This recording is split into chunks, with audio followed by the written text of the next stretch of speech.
Hello বন্ধুগণ, স্বাগতম আপনাদের আর্নিং আপডেট এইচকিউ চ্যানেলে। আজ 18ই সেপ্টেম্বর। আজকের ভিডিওতে 18 থেকে 19 সেপ্টেম্বরের ডেলি কম্বো কার্ডগুলো দেখিয়ে দেব। কোন কম্বো কার্ড কোথায় পাবেন সেগুলো দেখিয়ে দিচ্ছি। প্রথম কার্ডের জন্য আপনাদের পিআর অ্যান্ড টিমের ভেতরে আসতে হবে। একটু নিচে গেলেই দেখতে পাবেন কমপ্লেন অফিসার। কমপ্লেন অফিসার আজকের প্রথম কার্ড। প্রথম কার্ডটি আনলক করে নিলাম।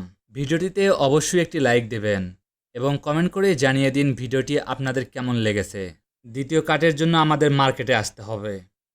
একটু নিচে গেলেই দেখতে পাবেন ওয়েভ 3 ইন্টারোগেশন। ওয়েভ 3 ইন্টারোগেশন আজকের দ্বিতীয় কার্ড। দ্বিতীয় কার্ডটি আনলক করে নিলাম। তৃতীয় কার্ডের জন্য আসতে হবে স্পেশালে। আমার এখানে মাই কার্ডে রয়েছে, আপনারটা মাই কার্ডে না পেলে নিউ কার্ডে পেয়ে যাবেন। একটু নিচে গেলেই দেখতে পাবেন Telegram mini apps launcher. Telegram mini apps launcher আজকের তৃতীয় কার্ড। আজকের তৃতীয় কার্ডটি আনলক করে নিলাম। আমাদের 3টি কার্ড আনলক হয়ে গেছে। এখন 5 মিলিয়ন কয়েন্স ক্লেমস করে নিলাম। প্রতিনিয়ত এইরকম আপডেট পেতে আমাদের চ্যানেলটি সাবস্ক্রাইব করুন। ধন্যবাদ।